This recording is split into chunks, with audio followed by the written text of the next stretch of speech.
Hey everybody, Hake Hardware here, bringing you episode 7 of Dusty Fans. In this episode, we have a EVGA, so we're continuing with the streak of EVGA.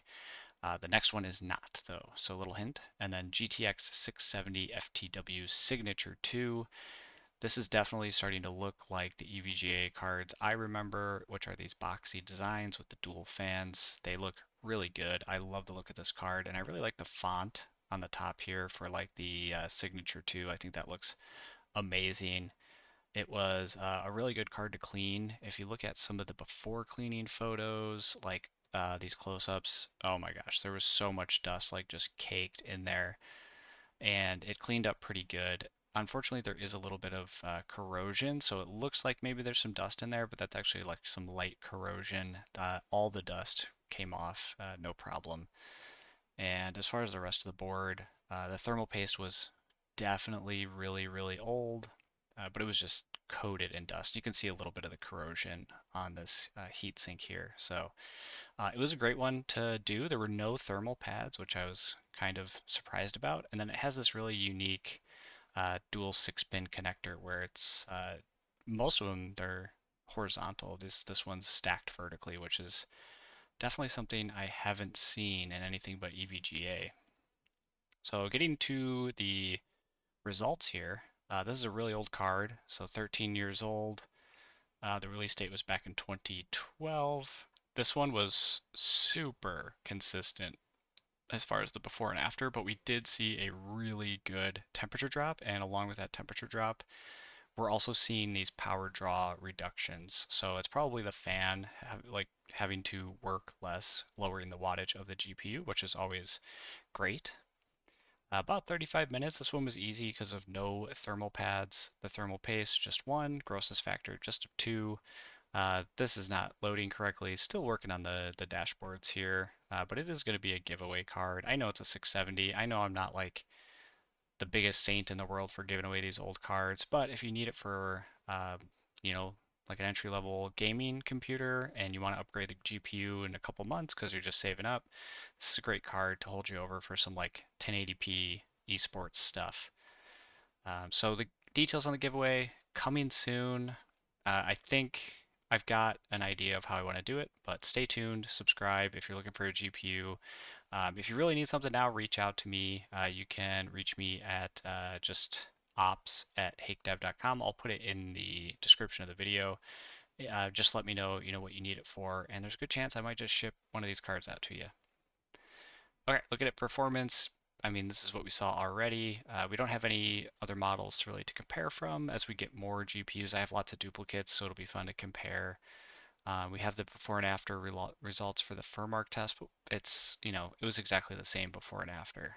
The stress tests, that's where we really can see the difference here. So for the power draw, we can see green being the after the cleaning is consistently lower. In fact, 1.31 watts on average reduction in our power consumption. And then fan speed, you can see just completely changed after the cleaning, down almost 10% difference. So of max of 100%, we're down 4.89%. It's kind of a weird metric. I usually like to do RPMs, but it looks like that didn't get calculated correctly. We do have, on average, it looks like about 91 RPMs lower, so a 6% decrease in RPMs, which is great. Unfortunately, we don't have the time series data. GPU clock, is exactly the same before and after. GPU load, we always sit at about 99 to 100%. And GPU temperature, so this is the one we really care about here. Ultimately, we can see basically across the board here, we were on average 4.19 degrees Celsius cooler, and that's 5.8% better. We don't have any time series or voltage information, so we'll skip that. And then memory is always pretty much the same. And power throttle events makes sense. That's just how these cards work, is through the power throttling. So it's totally normal to have about 600 there. Cleaning details, it was pretty dusty. You saw the before photos. No dead critters, no mystery objects. Didn't look like there was a smoker, didn't look like it mined. It looked like it maybe hadn't been cleaned, but it was hard to tell. Usually I can tell by the thermal pads or something, but these didn't have thermal pads, so no fan wobble. In fact, I haven't come across any really with fan issues. No burnt smell.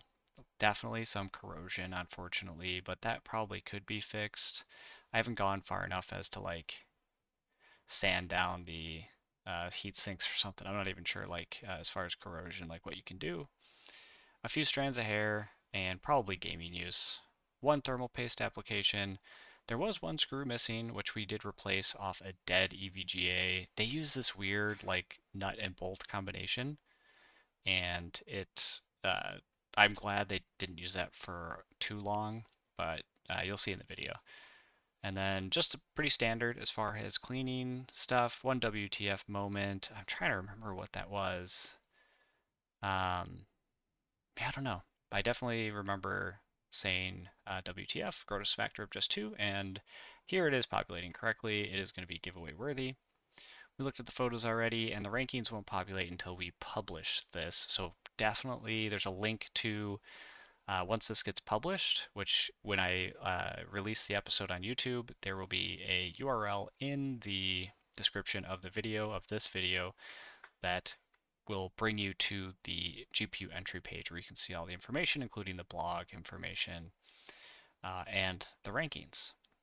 So that's it for just going over the results of the cleaning.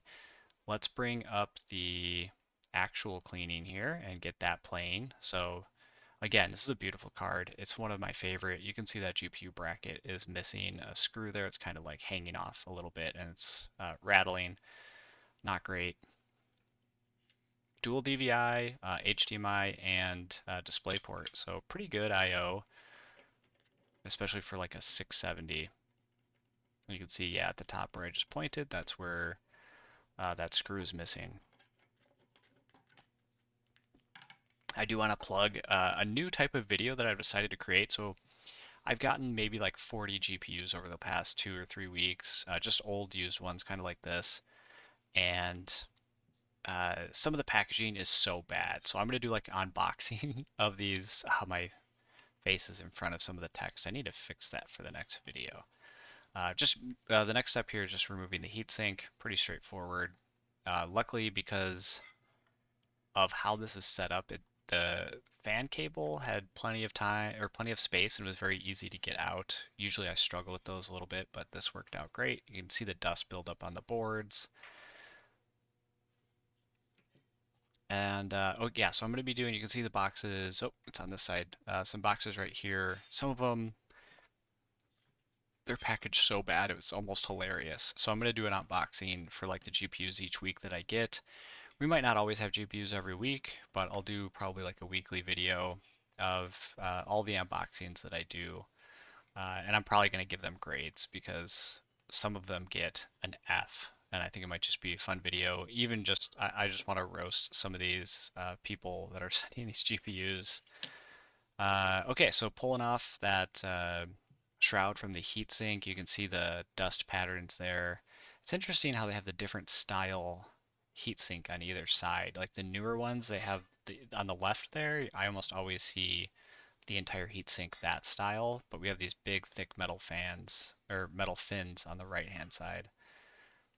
GPU paste, thermal paste was pretty bad. This is kind of neat. They have this little cover here for the wires and it tucks them in nice and neat. There was I think it was an MSI card, and I have a bunch of MSI cards, and I worry that it's going to be like this for all of them, but um, they route the wires like so horribly difficult that it took me like 15 minutes to get them off. Whereas this, they have like the little connectors, you just not disconnect it, and everything comes apart like super easy. EVGA has great wire management, cable management, love it. Thermal paste, absolutely disgusting, totally dry. There wasn't even any thermal paste on this when I pulled it off, which seems to be fairly normal. Most of it just stays stuck to the heatsink. Just doing a little sweeping. Okay, my favorite part, getting all this stuff. This is where we start to see the improvements here, getting all that dust off. I do just a cup of water and then a little bit of soap. A lot of people say, that you should be using distilled water. Um, yeah, that's probably the best way to do it. I just use whatever comes out of my RO system, mainly because well, they say distilled for the PCB, which I do at the end. For the plastic and metal parts, it probably doesn't matter at all. But I always rinse my PCBs off with isopropyl alcohol, and if you do that, it doesn't really matter what you use, in my opinion. The biggest thing, the one way how you're going to ruin your GPU is if you don't let it dry fully. So I've been doing like 24 hours lately, even though I'm in Arizona and I put the card outside, and there's really like no way. I don't put it in the sun because it gets really hot. Like it might ruin something if I put it in the sun. So I always put it in the shade, but it's so dry here. These things are bone dry. And some of the like more simple boards I won't leave out as long. I'll just do like 3 or 4 hours. But if you want to be safe, 24 hours and always rinse off with isopropyl alcohol because that'll displace the water. And really, and you'll see me do it here, is I pour it in the connector holes because that's where I see water kind of pool the most or stay in the longest. The main PCB, you're not really going to see anything, but you don't want to create like a short or something. And even in these IO ports, you definitely want to get as much in there as you can. And between when I wash it with soap and water from when I do this, I have like a little air blower thing. It's like an electric one. It's like 10 bucks I got off Amazon. And I blow out all the ports with like air. You could probably use like compressed air if you want. Just doing everything I can to make sure that there's no water left on that GPU when I turn it on. So that's the biggest thing that you need to be concerned about. But it's really not controversial to wash the PCBs that way. That's like how they're done in the factories.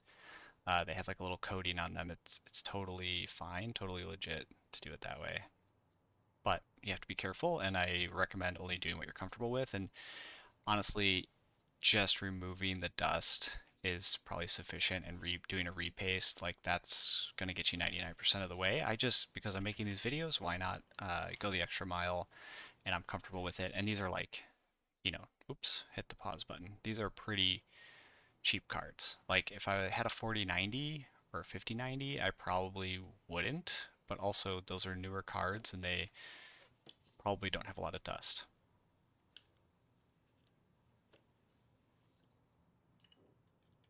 This was so easy. I love the styling and I love the simplicity that EVGA has in these boards. Every day I'm sad that they stopped making GPUs. I don't really know all the drama behind it. I know there was like some disagreement or something between NVIDIA and EVGA. I think EVGA was trying to do the right thing, and NVIDIA, I think we all know at this point, is not really looking out for the gamers. Yeah, this fit together so well. It's such a good card. I would keep this one for my wall of eventually behind me over here. I'm going to have GPUs mounted. They're going to mostly be dead ones because I don't want to just mount like a working GPU on my wall and let it just sit there and not do anything. But I'm going to get some dead GPUs of like my favorite models and just throw them up there on the wall. Okay, getting the connector. We're almost back together. I can't believe it. This was a pretty easy card to do, and I was really glad that I had a spare EVGA card that I could pull the missing bolt off of. And it's a dead card. I'm starting to get quite a few of them, and I think it's because of how bad people are shipping these cards. A lot of them they were advertised as working, and they definitely don't when I get them. But all right, yeah, just the bracket, and then we're done. We'll do a little rotation video at the end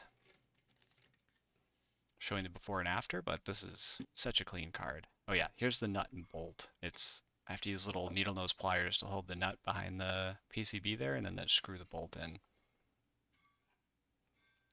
Perfect. Looks brand new. Minus a little bit of corrosion, but we won't talk about that. This is the before. Yeah, you can see the dust build up on that. Heatsink is so bad. the after. You can see the corrosion, which kind of takes away a little bit of the cleanliness, but overall, looks perfect. So thanks for watching. Check out dustyfans.com. I have a lot of other videos there. Let me just bring it up real quick, give it a little demo. So we're up to 6 cleanings. We're finally, I would say positive, but we're finally seeing like a negative temperature change on average. We can see, you know, for episode 6, we did the GTX 770 SC with a 4°, then we had a 5° and a 5°. So we're seeing really good results with these EVGA cards. And there's all the cleanings on here. So if you go to the cleanings page, you can see all 6 of the episodes that are out already. And we've got the leaderboard, so we can see that blower style. We can see just the blower ones are so much worse than regular like fan styles. But it's nice that it blows the air out of the case instead of just like filling the case with heat. But yeah, so check out dustyfans.com. I'm making changes all the time. We're still really early. Like you can't, maybe you can, like like right down over here in this area.